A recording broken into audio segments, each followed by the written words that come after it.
ঘুষ দিয়ে চাকরি নিলেন, কিস্তিতে তুললেন গাড়ি, অন্যর সম্পদ মেরে দিয়ে করলেন রাজপ্রাসাদের বাড়ি। অবসরও গেলেন, পেনশনে পেলেন, রাখলেন লম্বা দাড়ি। সে টাকা দিয়ে ঘুরে আসলেন প্রিয় নবীজির বাড়ি। কি ভাবছেন জান্নাতে যাবেন? আচ্ছা, জান্নাত কি আপনার মামার বাড়ি? আমি কথা দিয়ে কথা রেখেছি, তুমি আসনি তো ফিরে। আমি ঘুরে দাঁড়ানোর গল্প লিখেছি সারাটি জীবন ধরে। আমি অন্ধকারে আলো জ্বালিয়েছি, তবুও পাইনি তোমার খোঁজ। আমি তোমারই অপেক্ষায় ছিলাম, তুমি হয়েছিলে নিখোঁজ।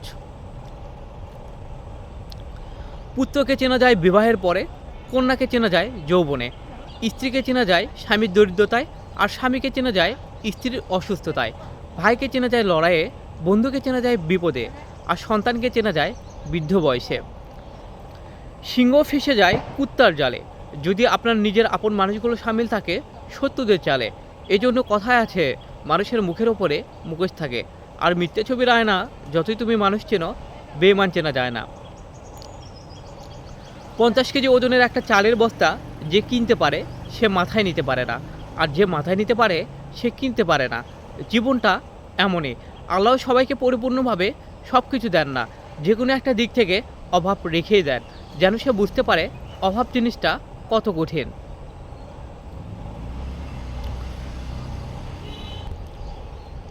একটা মেয়ে ফেসবুকে পোস্ট করেছে, সব মা বাবার দায়িত্ব যদি মেয়েদের দেওয়া হতো তাহলে কোনো মা বাবাকেই বৃদ্ধাশ্রমে যেতে হতো না।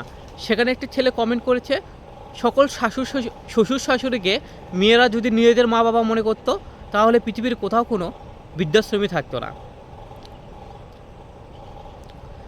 একজন ভালো চরিত্রের মানুষ আপনাকে ভালো চরিত্রের মানুষ ভাববে, আর একজন খারাপ চরিত্রের মানুষ আপনাকে খারাপ চরিত্রের মানুষ ভাববে। আসলে যার চরিত্র যেমন তার ভাবনাটাও ঠিক তেমন। জীবনে যদি কখনো দেখেন কাছের মানুষগুলো দূরে সরে যাচ্ছে, বেইমানি করছে, তাহলে বুঝে নেবেন আল্লাহ আপনাকে দুনিয়ার আসল চিত্র দেখাচ্ছে।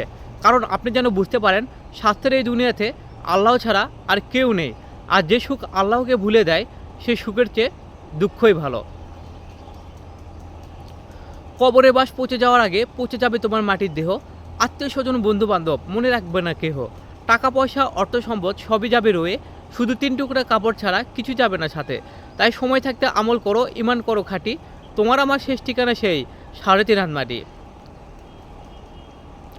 দুনিয়ায় শান্তি না পেলে মারা যাবেন, কবরে শান্তি না পেলে কোথায় যাবেন? অনেকেই বলে মরে গেলে বেঁচে যেতাম, মরে গেলে মুক্তি পেতাম। মৃত্যু মানে তো মুক্তি নয়, তুমি কবর দেখেছো কিন্তু আযাব দেখোনি। সম্মানিত ভিউয়ার্স, কবিতাগুলো যদি ভালো লেগে থাকে অবশ্যই লাইক, কমেন্ট এবং শেয়ার করে অন্যদের দেখার সুযোগ করে দেবেন।